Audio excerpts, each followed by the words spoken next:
இதை போல நூற்றுக்கணக்கான ஓலைச்சுவடிகள் வந்து குப்பை போல இங்கே கிடக்கிறது அப்படின்றது.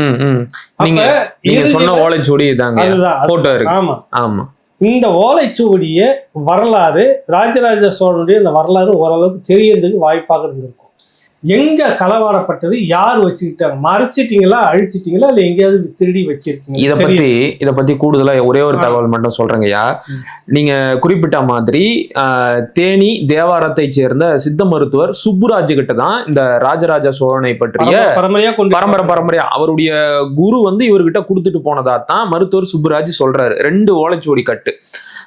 இதுல வந்து பாத்தீங்கன்னா தமிழ் மரபு அறக்கட்டளையும் தஞ்சை தமிழ் பல்கலைக்கழகமும் இணைந்துதான் நாங்க ஓலைச்சுவடிகளை எல்லாம் மீட்டு பதிப்பிக்க போறோம் அப்படின்னு சொன்னாங்க. ஆனா நீண்ட நெடிய காலமா இந்த துறையில அனுபவம் உள்ள அண்ணாமலை சுகுமாரன் அப்படிங்கிற ஒருத்தர் தான் இந்த ஓலைச்சுவடியை கண்டுபிடிச்சார். அவர்கிட்ட இந்த தகவலை தெரிஞ்சுக்கிட்ட உடனே தஞ்சை தமிழ் பல்கலைக்கழகம் தேனி மாவட்ட ஆட்சியர்கிட்ட கேட்கறாங்க. அன்றைக்கு வந்து தேனி மாவட்ட ஆட்சியராக இருந்தது முத்துவீரன். நம்ம பேசுறது எல்லாமே 2010 காலகட்டத்தை சேர்ந்த தகவல்கள் தான்.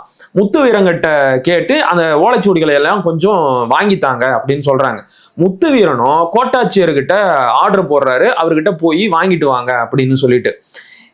தங்கிட்ட இருந்து எங்க இந்த ஓலைச்சுவடியை பறிச்சிருவாங்களோன்னு பயந்துகிட்டு மருத்துவர் சுப்புராஜ் வீட்டை பூட்டிட்டு வெளியூருக்கு போயிடுறாரு. அவரோட வீட்டு பூட்டை உடைச்சு இந்த ராஜராஜ சோழனுடைய ஓலைச்சுவடிகளை எடுத்துட்டு போனாங்க.